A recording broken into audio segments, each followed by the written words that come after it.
think I totally I think I peeked out over there and I wiped out the studio audience. It's terrible. Yeah.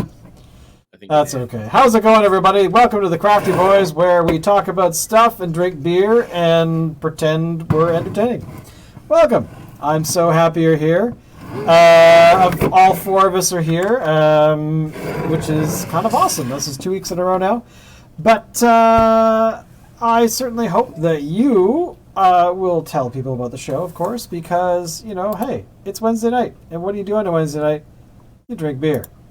So, with boys. Your friend. That's right. So anyway, pandemic. Who cares what episode this is? But things might change. So, boys, first of all, tell us what you're drinking. Starting with you, Dave. All right, well. Or Alan. Okay, Dave. Go, Dave. Go. All right. Do it. I got the Rogue. Oh, there we go. So, ooh, nice. Cool. So this is Rogue Brewing. I believe they're from Lower Mainland somewhere. Nope, sorry. No, why the hell would I say that? Newport, Oregon. Fine folks down in Oregon. So this is Dead Guy Ale.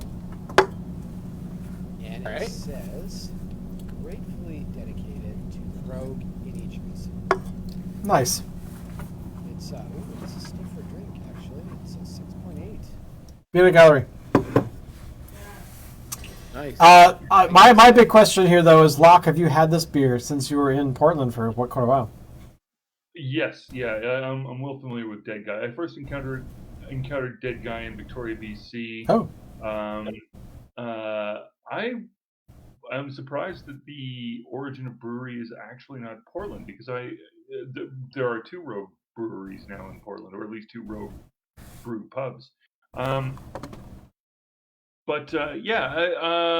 remember thinking that it was a little maltier than I was up for, but it's good.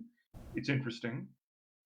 And what can I say? I used to move a ton of the product when I was working at the 4 Mile liquor store, and people seemed to like it. It seemed to move off the shelves quick enough. Cool. Yeah. Well, Dave, what do you think of it? I am enjoying this, and I would, in fact, give it two of these things. Wow. And high praise from Dave. So now, what do you think of the flavor, Dave? I like it. See, I can't start talking about maltiness and hoppiness and stuff because I don't have a trained palate like you guys do. But I think I know what you mean when you say there's maltiness to it. It's a little bit like it doesn't have that like really acerbic thing that you got from your Fat Tug, right? Yeah, it's smoother. Yeah. It goes down a little easier, and I think maybe that's because, as you guys know, I'm not like a real beer drinker, right? I'm still kind of learning my beers. So if something like this is a little sort of kinder on the palate, I'm totally down with it. So I'm good with it, and the color is fun. It's really cloudy, actually. Yeah, not entirely sure what's going on with that. That looks really appetizing. It's great. It's great. You will. So, Alan, so let me ask you, Dave. Would you buy this again? And if you don't mind me outing you here, I totally before would. We went live, you had said that was a beer you weren't too excited about trying. Yeah. Have you changed your mind? Totally. Yeah. Okay. If somebody had this in their fridge, I was visiting, and they're like, beer? Yeah. High praise from Dave. I gotta say, Dave, lately you've really been kind of going, you know what? This beer's not bad. I'm kind of impressed. It's true. Hey, my tongue is learning beers. How many years, Alan? How long has this taken us? Where are we at now? Year 4, year 5? 4. We're in year. Yeah, something like that. I don't know. We're in the 200th episode-ish It's area. pandemic. It's Lost pandemic. count. Locke, what are you drinking? That's actually how many different beers are you drinking tonight? Yes, well, so my shipment of beer arrived, and this week I was looking for strong beer. I got strong beer. So I feel like we've talked about this on this show before. So we're talking Unibrew product here. What I got was I only ordered 12. Somehow I ended up with 24 Fin du Monde in this size. Now, Fin du Monde is 9%. It is not my go-to product for Unibrew. No. Unibrew, my strong opinion is that the beer of choice is Trois Pistoles, which is like Fin du Monde, but it's 1% higher, so it's 10%, not 9%. It's a darker beer than Fin du Monde, and it is more significantly a drier beer, because this is very sweet beer. This is sugar beer. This is beer that you have with dessert. This is beer that you pour on ice cream. It is... Can't get enough of that sugar beer. Sugar beer. It's... Sounds like my kind of beer, Locke. It might be your kind of beer. My difficulty with it is, I guess I wonder, do they maybe need to add more bloody yeast? Because I don't think they're consuming enough of the available sugar and turning it into alcohol, because A, only 9%. B, it's still very sweet. So I wonder what kind of yeast they're using. It is of a Belgian style, that is to say, fizzy and champagne-y like the one I was drinking last week. So it will get you bombed quickly if that's an agenda. But if you're not getting a lot of exercise during the lockdown, this is not the way to go if you intend to maintain your weight. I have literally put on all the weight that I lost in the previous weeks with this order of beer. This is... Oh. Anyway. I'm just curious if they have... Oh. Sorry, I'm just looking to see if they listed the type of yeast that they used in their process, but does not look like it. Because that's one of the... According to Locke, it's bloody yeast. What I can tell you, it's triple fermented. Its international beer units are 19. Right. No, I was just curious if they actually had a particular yeast they were using. So. It has an SRM value of 5.5. Do we know what SRM means? I would love to know. We can make something up. The international beer units could use a thing. SRM range, scale for measuring the color intensity of a beer. So basically, you have SRM 2 is a pale straw, so really, really light.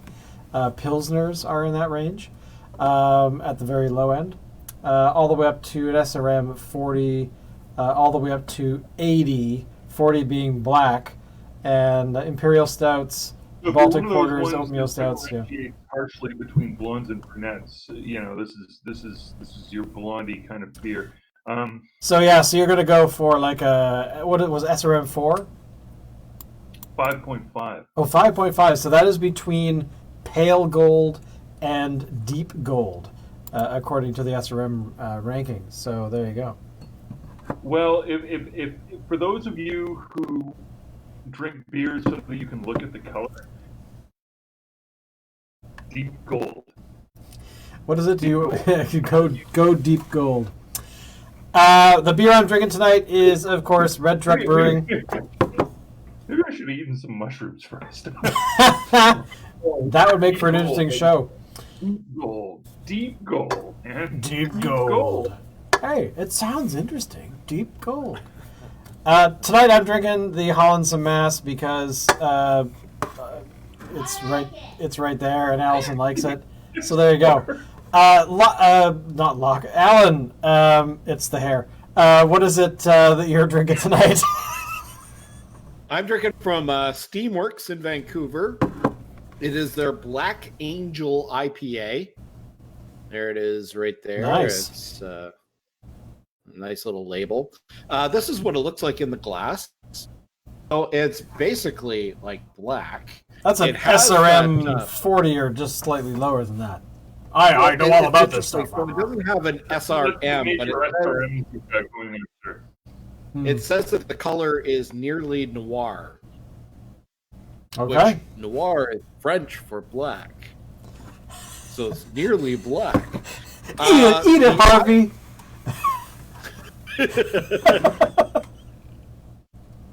Noir, as in the color black, as they say in Sweden. The IBU rating is 70 on this, which I find kind of shocking. I would not have guessed from tasting the beer that was that high. I would have given it maybe like a 55, something like that. It doesn't have that really sharp, acerbic kind of flavor like you'd expect from some IPAs out there, like Fat Tug or whatever. Right. I don't know exactly what makes the black IPA black. Like, what have they done to the IPA to make it this color? Locke, maybe you can chime in on that. It could be food coloring. Usually, food coloring. Amateur. I would expect it to be the roast of the malt. Actually. Yeah, the roasted malt and stuff like that is definitely going to. I mean, you can influence the color of beer really, really easily if you have the right. You soak the right things. Like all my beer is always, purple because I squeeze out small elves into my brew. But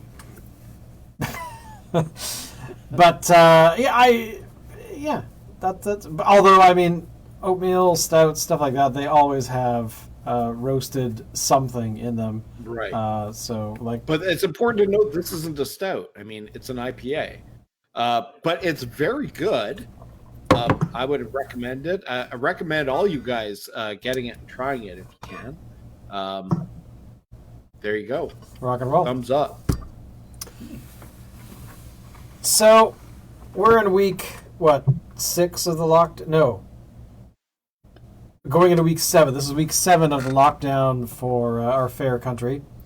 I know that you. Well, I want to just bring up something here. This is a bit of a pet peeve of mine. All right. At least here in BC, we have not had a lockdown. We've had a voluntary. We are not in the middle of a lockdown. Yes, we've actually had a state of emergency, which is different. But we were asked nicely to stay home, and I think bulk of the time most people have. I did notice that in the paper today, or in the paper, did I just say in the paper?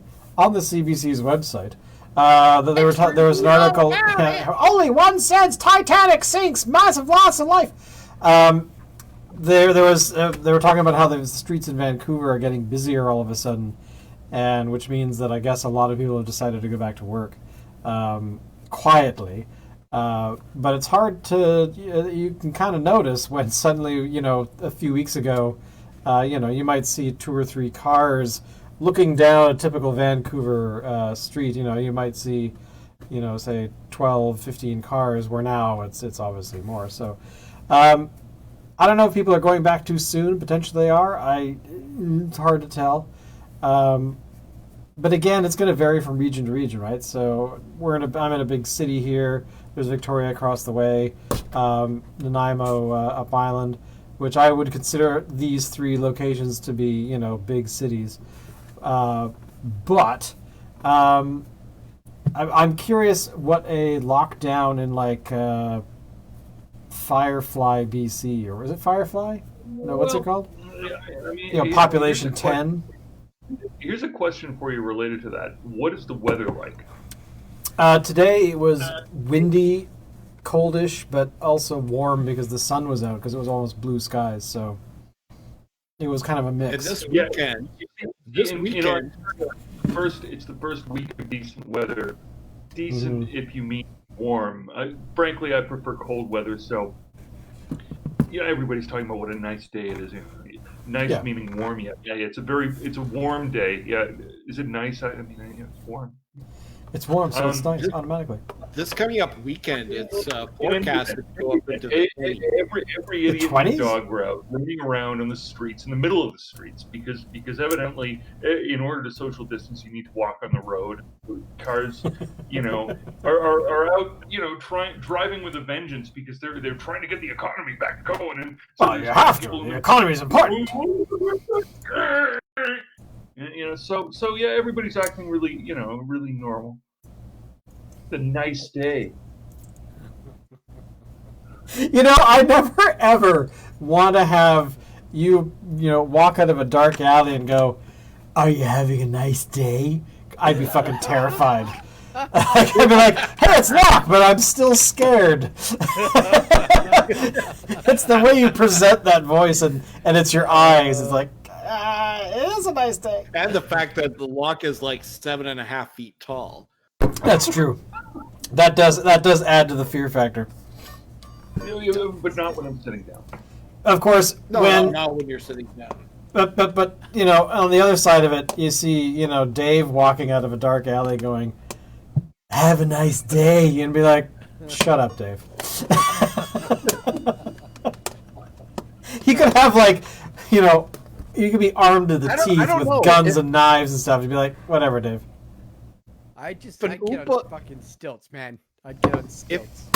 If an Oompa Loompa came out of an alleyway with like a deranged look on its face and said, "Have a nice day," I'd be pissing my pants.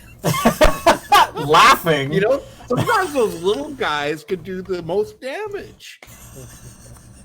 The family jewels are right there. That's true. I mean, I picture that sort of thing of being like, I'm trying to. Was it the WWF at the time? Of course, retitled WWE. Didn't they have? I want to say dwarf tossing, but it wasn't dwarf tossing. It was they actually had little people wrestlers for a little while. Yes, they did.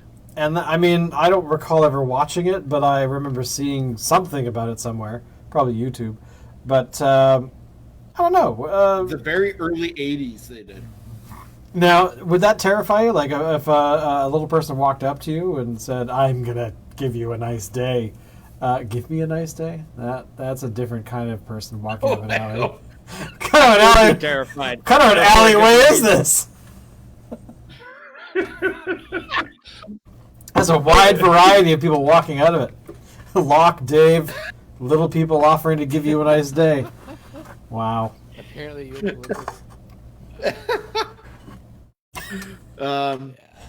It would be very different if it was an Ewok. I mean, come on.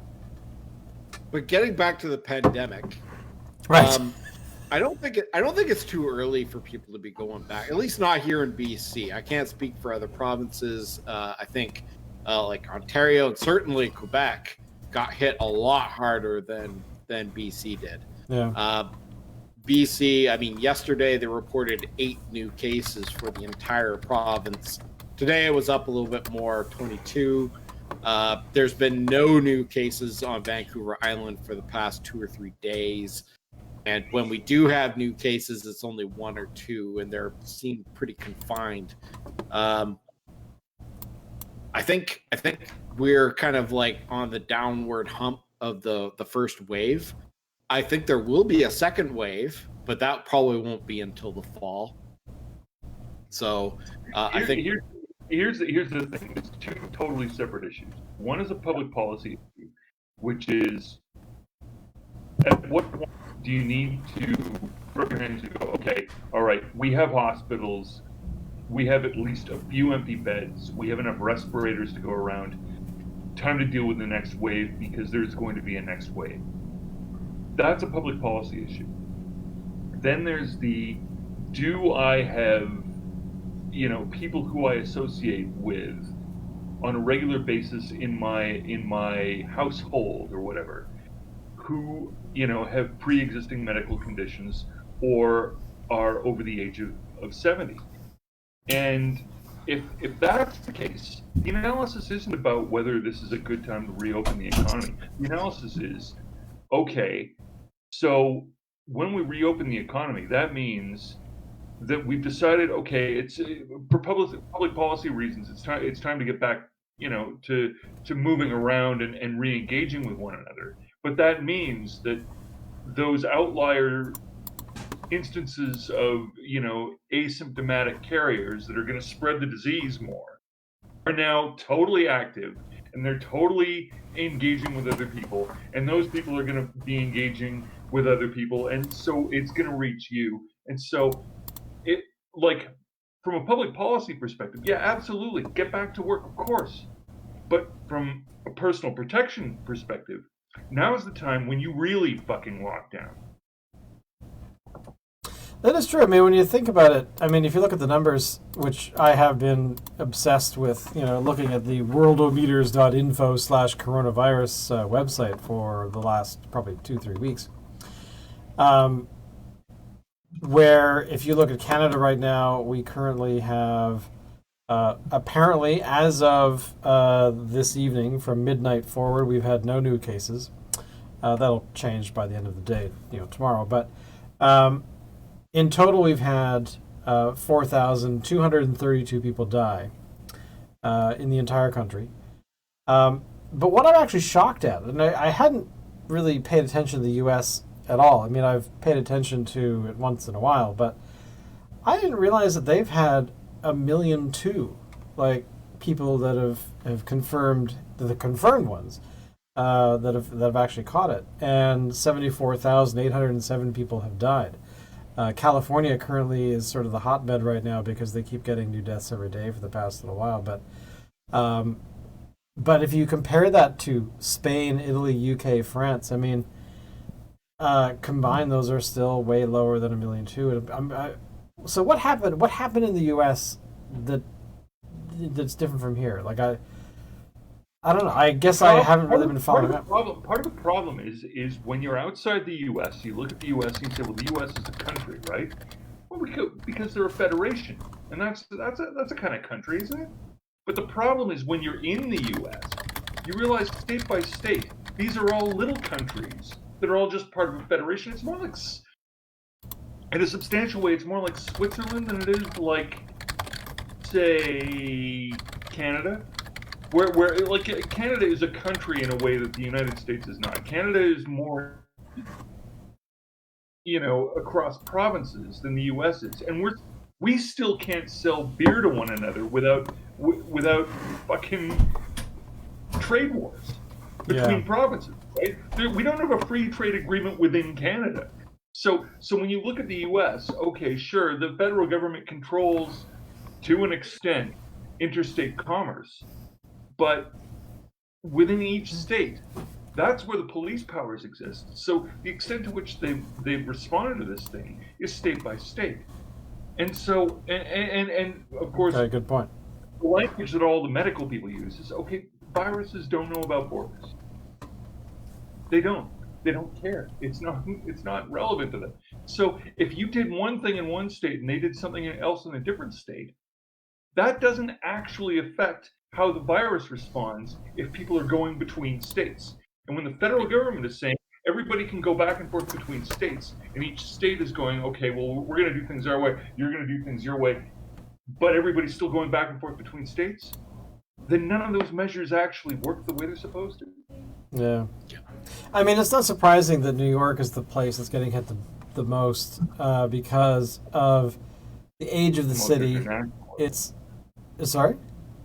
Populous, most international. Well, no, that's what I mean. Like it's an old city. It's still it's got that sort of area of the city which is quite sizable. That's very cramped and closed in. It doesn't take long for you to get out of the city, but at the same time, when people are telling you you're not allowed to, then And how many people live in New York right now? Is it like 15 million or something now, or is it higher than that now? I have no idea. No idea. I'm actually at a serious disadvantage here. I will openly admit I've never been to New York. I've been to LA, never been. Oh, to sorry, New it's York. I've been to- 8.3, but if you include New I Jersey, understand it's very elbow to elbow. Yeah. But having not been, I sort of, I can't really comment. Well, I went last year, and it was when I was in, as it's called, I gather, the city. When you're basically in Manhattan, it is very cramped. Like, even though the buildings are tall and things should be sort of feeling like it's very open, it doesn't feel that way. The sidewalks are still regular-ish, double wide sidewalks that we're used to here in our downtowns. So but if you have that many people going back and forth, I mean, it's shocking just how many people are there. Speak for the 1920s. Yeah, that's true. You go back to when all these things were built. I mean, they shut today was when I guess is the first time in the entire history of the subway they actually shut the entire system down to try to prevent the spread. So suddenly you have no public transit aside from, I am assuming, buses are still running. Maybe not. I don't know. But yeah, so that combined with New Jersey and combined with the sort of the Queens area, Brooklyn, they're all kind of they're very well connected. So hopefully this will help, I guess. So if we can circle this back to beer in a way, I was noticing. I was looking at an article that was highlighting beer-related events across Canada that are being canceled right now due to the pandemic.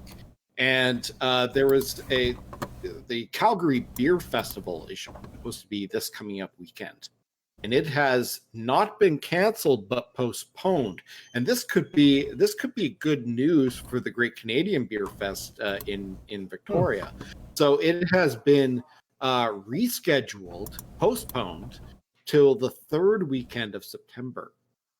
The Calgary one. So if they're able to postpone it to there, and there's no guarantee it's even going to happen then, but if they can postpone it to the third week of September, then certainly that means that the Great Canadian Beer Fest, which is supposed to go 2 weeks before that, could go ahead. Couldn't it? It's possible. Potentially, but BC has openly stated that they will not be having large events. They will not be having rock concerts. They will not be doing any of the above. I think this falls within that category. Well, maybe if you instated a policy that all the beers have to be of a high enough alcohol content that they would kill any virus. I'd be okay with that. That would be a good idea if it didn't also kill the person drinking it. Okay, new concept.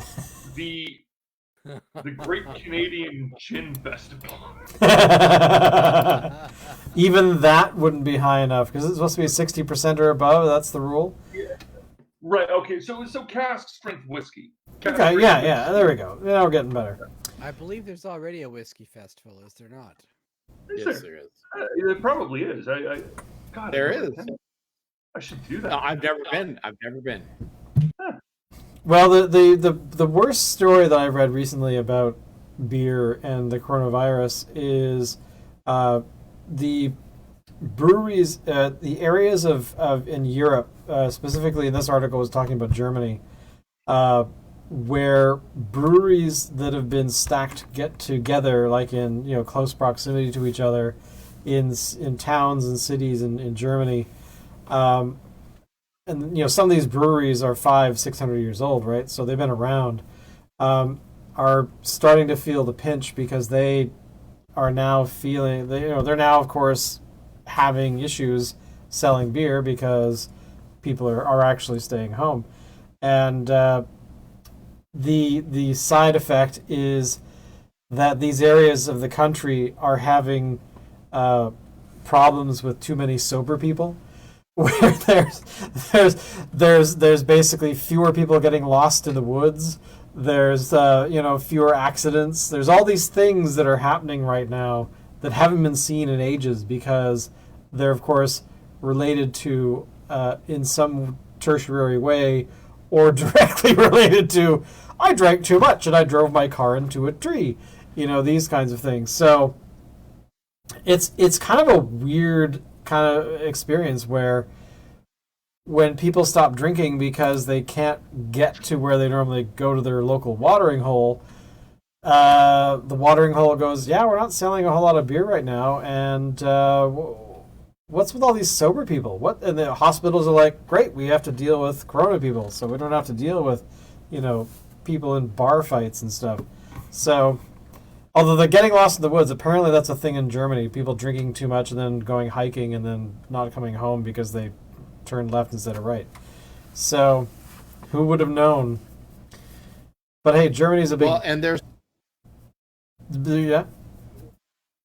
I was going to say there are breweries in BC that are starting to feel the pinch, and in fact, one has actually shut down because of the coronavirus. Which one? So that's Boundary Brewing in Kelowna has closed its doors. Boundary Brewing. Permanently They're or not that old. temporarily? They've been open for a couple of years, but is it like a temporary closing, or is it like a we're done? no, this is a permanent. Oh, that's too bad. I'm kind of curious what's happening to Shamanus. Remember a couple of years back we were like trying to help in a small way? Riot Brewing? Yeah, I wonder how they're doing. So I guess the deal with Boundary is, and there are some breweries out there that are like this, that don't necessarily bottle and can their wares and sell to the public. Instead, they keg it and sell it exclusively to bars and pubs. And if the bars and pubs aren't open, they ain't buying beer, and so they weren't able to make any money. So, and there are breweries that are like that. So, right, I don't know. Well, I'd hope that they were able to get their hands on some of that support money, right? That's helping out businesses just kind of staying alive while we're dealing with this situation. I have to say, I'm still wondering about that German thing. There's got to be a dedicated German, how in German you can create new words like out of like magic. There's got to be a dedicated word for getting lost in the woods because you're drunk. It'd be like a Wunderbrauen Schleifen, Wunderbrauen, like I don't know, but there'd be an actual word. They'd have a term. It's got to have burger in there too. Apparently, Wunderbrauen Schleichenburger. Apparently, the word and sort of offshoots of this is Okay, I'm going to totally butcher this because I do not speak German. Waldensemket. So WALD, which apparently is a word meaning you either are or you have a feeling of being alone in the woods / lost in the woods. So there you go. Could be good. Exactly. So combine that with beer, and we're golden. Who knew? Who knew? I'll be back in a sec, boys. It's like the Inuit word, which I again will completely screw this up, but ik to saurpok, which is the feeling of anticipation that leads you to keep looking outside to see if anyone is coming. Which, to be honest, if you've been into the north... Sorry? Mein Wolken Schleimkette ist Scheiße. Yes, what he said. But, oh God. I totally lost my train of thought. How long do we think this is going to last? Like, how much time we got left in this whole experience? Oh, I think there's a full year left, sadly. Oh. No. I'm talking about it at the levels we're having right now. Like, the levels of being... You mean the show? Yeah, the show, yeah. Oh, I don't know. I'm good for another 15. Excellent, great. Because the coronavirus wants to shut our program down. So we've got to keep going. We can't stop. We have to keep going. Fuck you, coronavirus shutdown. We will continue to fucking mouth up about beer on it. Kaiser, whatever the hell it is. Yeah. So Dave, how's your work been going with you're working from home? Nazi flags on this show. Okay. Dave, you heard about what was going on in fucking Denver, right? Like with these fucking the coronavirus, it's fucking intolerable. So we're gonna fucking wave Nazi flags, right? What? The whole protests going on in the States. Dave, have you heard about this? Like the people being mad about. I have not. Tell me about this. People are upset that the shutdown has been going too long, which is, to be honest, it's a reasonable discussion to have. But the other side of that is the individuals who are going out there who don't have an overburdening of education, because there was the article the CNN was there interviewing people, and I think I mentioned this last week, maybe the week before. The people that were there were being asked about why they thought that the government was somehow extending this lockdown for their benefit somehow. And just put it this way, the Illuminati was mentioned by all of the people they were interviewing, that it was the Masons were behind this and blah blah blah. So it's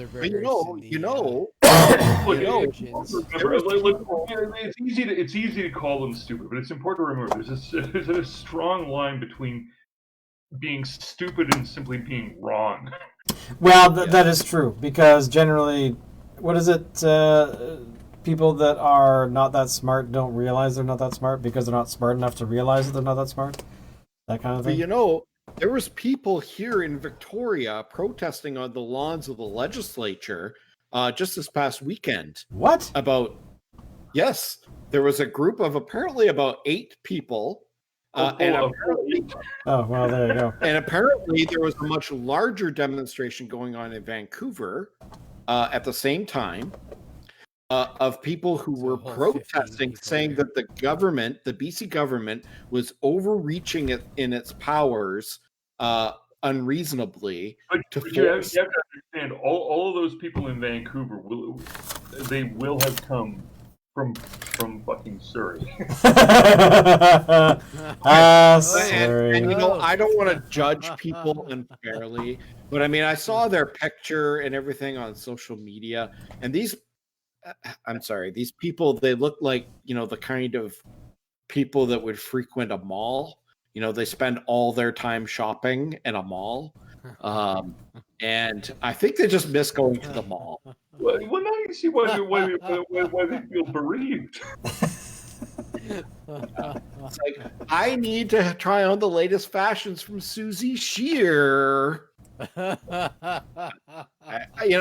don't want to disparage them. I know nothing about them and everything. I'm just, Well, I mean, that's the big thing with all this kind of protesting stuff, is that it's a very small minority of individuals that are that upset, that are also happen to be ones that like to protest about everything. So I didn't get that these people like to protest everything. These people did not look like your typical protesters. No. What's interesting is this is a protest movement that is evidently badly run, because as somebody that knows people in the lefty camp that organize protest movements, whether it's labor through anything else that's sort of broadly on the I detest the term, but left, because truthfully I don't believe in the binary. The left and right is stupid. There's at least 3 options, maybe 5. but like these are people who evidently do not have a coordinator running their shit because they wouldn't look so fucking like what can I say, amateurish, like poorly run, like badly organized, like what, Lazy like even. it's like a shit show. I mean, it's an embarrassment. If you were that protester, you'd be wondering, like, man, like, shouldn't we have done this better? like you know, Well, they look like jokes. like being a cameraman filming these things, I know the moves when you're ducking and dodging between people, trying to make it look like there's a crowd when there isn't one, and that's what you see at all of these things.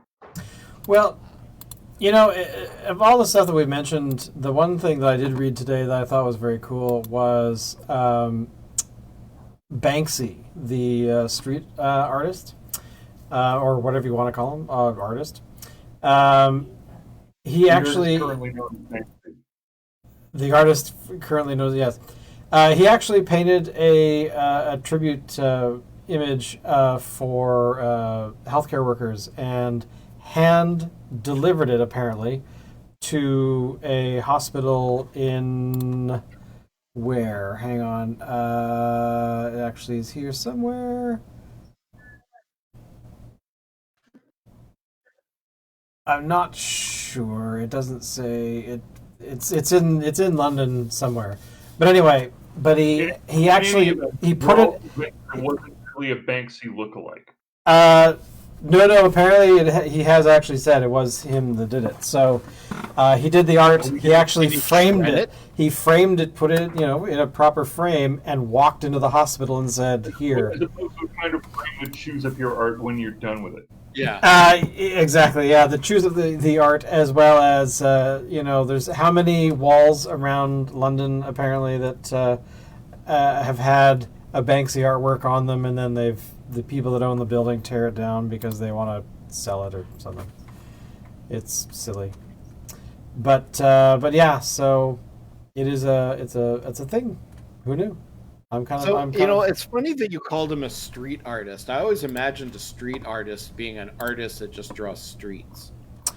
Oh, I call him a street artist, but it's actually not the right phrase.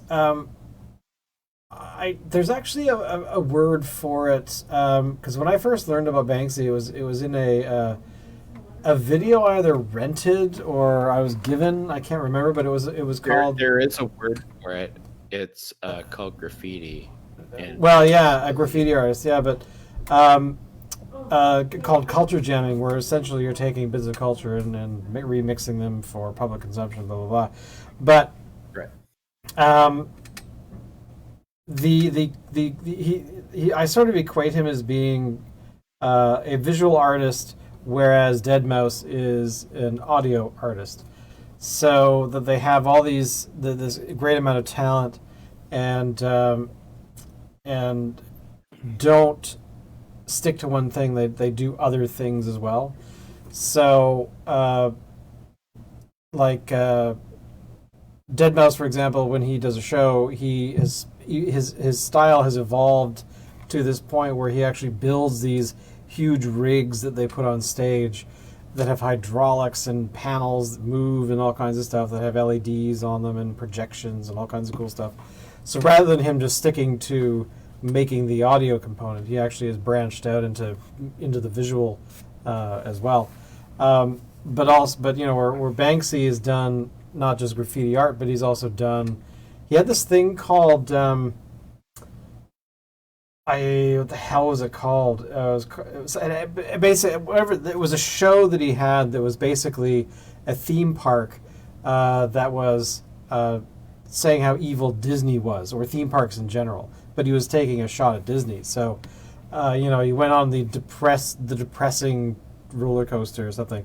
But actually spent time putting this thing together. They actually had rides, and they actually had a sort of carnival kind of environment. But he's done that a few times in a different way each time. So I don't know. I just have ultra respect for people that are able to take their art and actually evolve out of it, where they don't just focus on the one thing. and they kind of build into different things. The base is always the same, which is kind of that foundation, but then they build on top of it. And I find a lot of artists don't do that, just from my experience. But yeah. Sorry, the base is always the same. You mean like Donald Trump? Yeah, of course. Yeah, you have to have the base, man. You got to keep the base. He's not an artist. I mean, look, give man his due. He's bad at everything else. But if you take all this as performance art, You know, to be honest, I really hope that someday that we wake up and there's some sort of, this dude who looks like Trump walking around on a stage somewhere going, so I had this really great idea and I wanted to make it an art piece and it totally went sideways, but I ran with it. I was in character for 28 years. So there was a theory going around, and it's a joke. It's not serious, but there was a theory going around that Donald Trump was Andy Kaufman. I that's another thing I wish would be true. That suddenly it's like he's on his last day in office, and he just turns to the reporters in his very last sort of press thing, and going and says some bombastic things as Trump normally does, and then goes, and thank you very much, and then walks off stage, and then fakes his own and then fakes his own death before he gets off the stage. But yeah, that would be wow. Could you imagine? That would be like the biggest prank in history. Which would definitely be a Kaufman thing to do. Oh, totally. Like, oh my God, could you imagine? By the way, have you seen this photo that's floating around a little bit called the Prime Minister of Canada carrying the Prime Minister of Canada? Yes. Have you seen that? Yeah. what the fuck is that? And it's a photograph. It was in... I think I saw it on the CBC. I'm addicted, apparently. But it's a picture of Papa Trudeau carrying Justin Trudeau in this, 72, 73, somewhere in there. So... Oh, fuck, yeah, interesting. I'm sure it's circulated before. I just happened to notice it yesterday or the day before. It was kind of funny.